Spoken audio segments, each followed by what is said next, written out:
Hello everyone, কেমন আছেন সবাই? আশা করি সবাই খুব ভালো আছেন।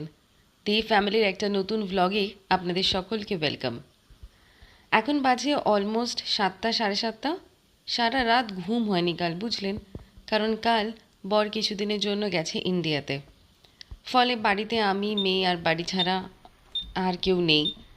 আম, এবং একটা সদস্য যদি কমে যায় না, সে যদি কোনো কাজে তাকে যেতে হয়, বাইরে যায়, কোনো প্রয়োজনে যায়, তাহলে বাড়িটা যেন বড্ড ফাঁকা ফাঁকা লাগে।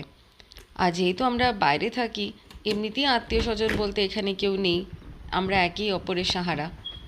তো যাই হোক, অ্যাকসেপ্ট তো করতেই হবে, কিছু প্রয়োজনেই গেছে।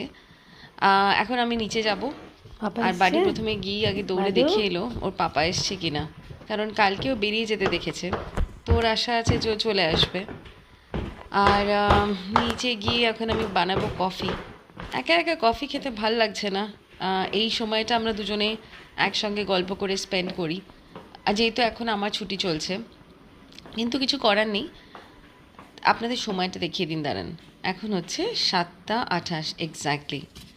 আর দেখুন, কালকে রাত থেকে খাবারটা ঢাকা দিয়ে আমি রেখে দিয়েছি, কারণ সারাদিনে বাড়ি খুব অল্প খেয়েছে।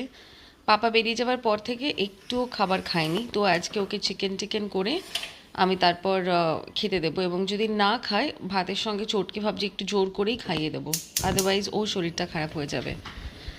তো যেমনি কথা, কফিটা বসিয়ে দিই 1 কাপ, আর এইটাই রেলিশ করে খাবো। খেতে খেতে ভাবছি বাড়িতে ফোন করে একটু কথাও বলে নেব।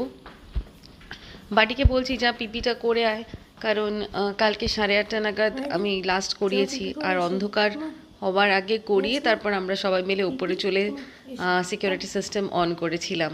এইটাই আমার প্রথম একা থাকা। অসুবিধে হয়নি, হ্যাঁ, তবে সারা রাত আমার ঘুম আসেনি। এর বাড়িটাও দেখুন, মনটা খারাপ হয়ে বসে আছে। পিপি যাবে না? শোনা? ও শোনা? ও শোনা, চলো পিপি যাবে। পাপা কই? Papa? Papa, let's go outside. Come on up. চলো পাপাকে দেখে আসি, এসো। কোথায়? কোথায় পাপা কই? বাজু পাপা কই? বাজু পাপা কই? হ্যাঁ? পাপা কই? পাপা? কফি খাওয়া হয়ে গেছে, এখন ভাবলাম রান্নার জন্য খানিকটা প্রিপারেশন নিয়ে নিই। তাই মাংসটা ভিজিয়ে দিচ্ছি, আর বাড়ির জন্য 2 পিস মাছ বার করেছি, ওটাকে একটু নুন দিয়ে সেদ্ধ করে নেব, নিয়ে ভাতের সঙ্গে মেখে ওকে খাইয়ে দেবো। কারণ কিছুদিন এখন খাওয়ানিও আমাকে জ্বালাবে, যতক্ষণ না একটু ইউজ টু হচ্ছে। তো পেটির মাছগুলোই নিচ্ছি, কারণ আবার গলায় কি কাঁটা ফুটিয়ে ফেলবে, তো সেই জন্য মাছগুলো ভিজিয়ে দিলাম। আর চিকেনটা বার করেছি, আজকে ইচ্ছে আছে বিরিয়ানি করার, কালকে মেয়ে বললো বিরিয়ানি খাবে, তো ওটা বানাবো।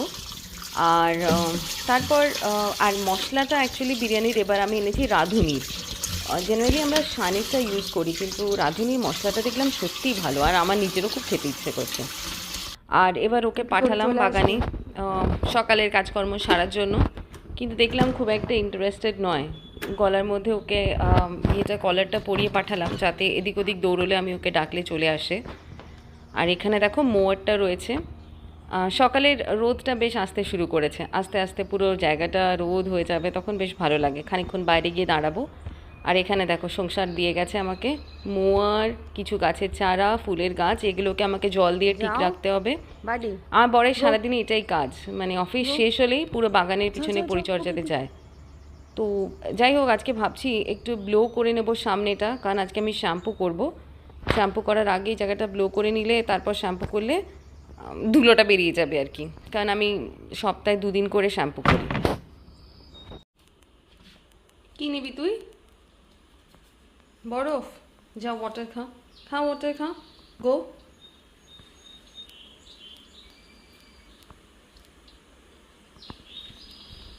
এই জলটা খাচ্ছে না বলে আমি ফ্রিজ থেকে বার করে কিছু বরফের মধ্যে দিয়েছি। ও কী করছে বলুন তো, বরফগুলো বার করে করে নিয়ে চলে যাচ্ছে। দাঁড়া, আমি দিচ্ছি, দাঁড়া। বরফ খাবি? বরফ খাবি? ওয়েট।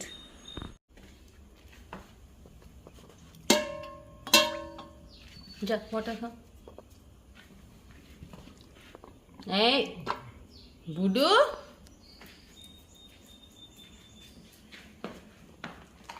আবার বরফ নিয়ে গেছিস? যা ওয়াটারটা খা।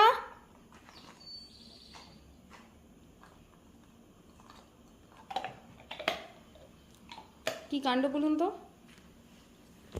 নো। তো এখানে বসিয়ে দিয়েছি দুধ। তো মেয়ে এখনও দেখো 9:30 বাজে, এখনও ওঠেনি। যেহেতু স্কুল ডেজে এলিমেন্টারি স্কুলে অনেক ভোর ভোর উঠতে হতো, তাই সামার ভেকেশন তো 10টা পর্যন্ত ঘুমোবে। যাই হোক, আমি আর কিছু বলছি না, দুধটা বসিয়ে দিয়েছি। উঠলে 10টা নাগাদ উঠলে ততক্ষণে ঠান্ডাও হয়ে যাবে, দুধ টুধ জাল দেওয়াও হয়ে যাবে। আর আজকে কলা নেই, আমাকে আবার বেরোতে হবে, কিন্তু এই উইকটা করবো না, নেক্সট উইকে বৃহস্পতিবার ভাবছি।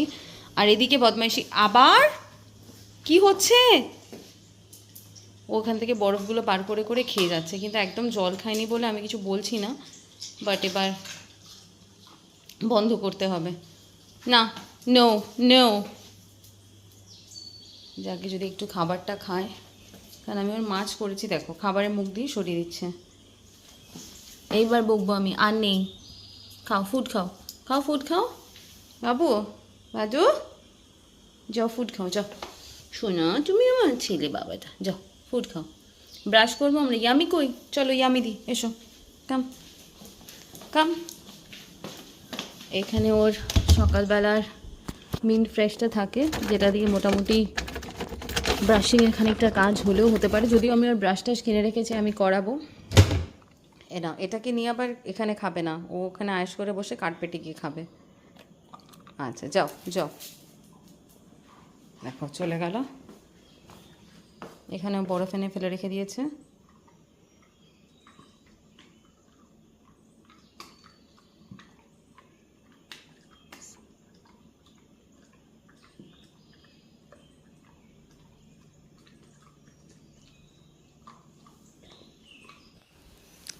এইসব কাণ্ড কারখানা করে এখন সোফার ওপর গিয়ে বসে আছে। ও মনে হয় পাপাকে খুব মিস করছে, তো তাই ওইখানে বসে বসে ওয়েট করছে। আর জেনারেলি বর এখানে বসে, এখানে ওর টেবিলটায় বসে কাজ করে, তো ওই সেইটাকেই কোনোভাবে রিলেট করে নিচ্ছে। পর্দাগুলো সরিয়ে দিলাম, কারণ বাইরে আস্তে আস্তে রোদ উঠছে, আর সেই রোদটা ঘরে এসে পড়ে যখন খুব ভালো লাগে। তো রোদটা ঢোকার জন্য পর্দাটা সরিয়ে এবার আমি যাচ্ছি কিচেনের দিকে। ডিশওয়াশারটাকে খালি করতে হবে। আর এখানে কালকে রাত্রিরের একটু ভাত ছিল, সেটাকে বসিয়ে আরেকটু ফুটিয়ে নিচ্ছি। এটা একটু গলা গলা হয়ে যাবে, মাছ দিয়ে মেখে ও যদি নিজে খায় ভালো, নাহলে আমি ওকে চামচ দিয়ে খাইয়ে দেবো। আর আজকে রাত্রিরে করব ঘুগনি, সেই জন্য আমি মটর ডালটা ভিজিয়ে রেখেছি, এই কাগজি ছোলাটা। তো আশা করি সন্ধ্যের মধ্যে ওটা ভিজে যাবে, তারপর ঘুগনি করব। এবারে আমি বাড়ির জন্য যে মাছটা নিয়েছি সেটাকে নুন দিয়ে জল দিয়ে মাইক্রোওভেনে 4 থেকে 5 মিনিট সেদ্ধ করে নেব। এর আমার নতুন নোকরা আছে, মানে কিন্তু হলুদ দিলে সেই মাছ হোক বা মাংস হোক সেটা খাবে না, শুধু নুন দিয়ে সেদ্ধ করতে হবে, হলুদ দেখলেই পালিয়ে যাবে। সামহাও ওর গন্ধটা ভালো লাগে না বা কালারটা ভালো লাগে না। তো এখানে ওর ভাতটাকে সেদ্ধ করতে বসিয়েছি, সেটা এখনও হচ্ছে, একটু বেশি বেশি গলা গলা করবো যাতে আমি চট করে ওকে খাইয়ে দিতে পারি। তো এখানে আমি 4 মিনিট মতো টাইমটা সিলেক্ট করেছি, করে মাছটা বসিয়ে দেবো, দিয়ে তারপর সেদ্ধ হয়ে গেলে ভাবছি সকালবেলায় ওকে খাইয়ে দেবো, তাহলে সারাদিনে ঝামেলাটা একটু কমবে। এরপরও কী খেলো না খেলো আমাকে দেখতে হবে না। আর মেয়ে ঘুম থেকে উঠে পড়েছে, উঠে পড়ে নিচে এসছে। আজকে কলাটা নেই, তাই ওকে দুধ আর কর্নফ্লেক্সটা দিয়েছি। এমনিতেও স্যাটারডে সানডেটা কর্নফ্লেক্স খায়, আগে সেই চিরিওসগুলো, চিরিওস না, ফ্রুট অ্যান্ড লুপ খেতো, যেটা আমার একদম অপছন্দ। আর এখানে বাড়ি বাইরে বসে রোদ পোয়াচ্ছে। আর আমি এখানে আমার বিরিয়ানির প্রসেসটা শুরু করে দিয়েছি। পেঁয়াজটা ভাজা হয়ে গেছে, এবার দিয়েছিলাম মাংসটা। তো ওটা ভাজা টাজা হয়ে গেলে এবার মশলা টশলা দিয়ে বাকি প্রসেসটা করব। বিরিয়ানিটা পুরোটা হয়ে গেলে তোমাদের সঙ্গে শেয়ার করব। রেসিপিটা শেয়ার করছি না, কারণ ওই ধরে ধরে দাঁড়িয়ে দাঁড়িয়ে করার মতো পেশেন্স আমার নেই। এই দেখো ফাইনালি বিরিয়ানিটার লুক এরকম হয়েছে। আর এই বিরিয়ানিটাতে না একটু কিশমিশ দিতে বলে অ্যাজ পার দ্য ইনস্ট্রাকশন, কিন্তু মেয়ে বললো যে না, বিরিয়ানি মিষ্টি মিষ্টি হয়ে যায়, তাই ও কিশমিশ নেবে না, সেই জন্য আমি দিইনি, যদিও আমার পার্সোনালি খুব ভালো লাগে। তো আমি মেয়েকে সার্ভ করে দিচ্ছি এখন। আর এর সঙ্গে শশা কাটবো বলে শশাটাও বার করেছি, আর এই শশাটা আমাদের গাছের।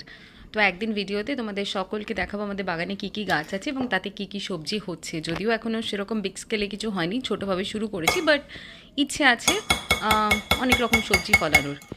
তো এটা সার্ভ করে নেব, এরপর আমি এটা ধুয়ে টুয়ে কেটে ওর সঙ্গে দিয়ে দেবো। আর আমার বিরিয়ানিটা আমি এখনও সার্ভ করিনি, কারণ আমার ইচ্ছা আছে চান টান করবো, তারপর আমি বিরিয়ানিটা খাবো।